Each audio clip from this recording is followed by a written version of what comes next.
Hi friends, welcome to Suresh agri life Insta. And మన ఛానల్లో మొదటి వీడియోగా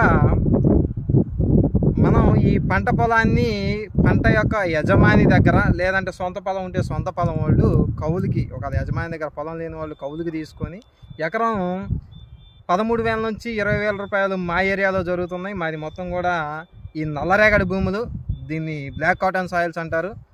మాకు పారుదల, నీటి పారుదల, ఇరిగేషన్కి సంబంధించి నీటి పారుదల కింద సాగర్ ఆయకట్టు కింద, కుడి కాలువ కింద మాకు నీళ్లు వస్తాయి.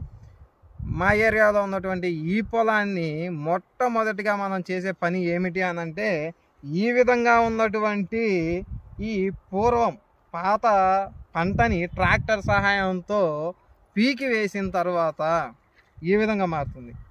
ఈ విధంగా మారిన తర్వాత ఈ పాత పంట యొక్క ఈ వ్యర్థాల మొత్తాన్ని కూడా కూలి వాళ్ళ సహాయంతో తీసివేసి గుట్టలుగా వేసుకొని కాల్చివేసి పొలాన్ని నీట్గా చేసుకోవాలి. నీట్గా చేసుకున్న తరువాత దానిలో ఈ ట్రాక్టర్ సహాయంతో గొర్రెలని, నాగళ్ళని, బొచ్చలని ఎక్విప్మెంట్స్ ద్వారా ప్రైమరీ టిల్లేజ్ యాక్టివిటీస్ అనేటువంటివి జరుగుతాయి. అవి ఎలా ఉంటాయి అనేటువంటిది నెక్స్ట్ వీడియోలో తెలుసుకుందాం. ఫ్రెండ్స్, ట్రాక్టర్తో మనం పొలాలు వేరి వాటిని ట్రాక్టర్ సాయంతో నెట్టి గెనాల మీదకి వేసిన తర్వాత చేలలో ఈ విధంగా మళ్ళీ మిగిలిపోయి ఉంటాయి. ఈ విధమైనటువంటి పొలాలు ఇలాంటివన్నీ కూడా ఈ లేబర్ సహాయంతో పీకి వేసి తర్వాత వీటన్నిటిని తగలబెట్టిన తర్వాత పొలం ఈ విధంగా నీట్గా మారి ఉంటుంది.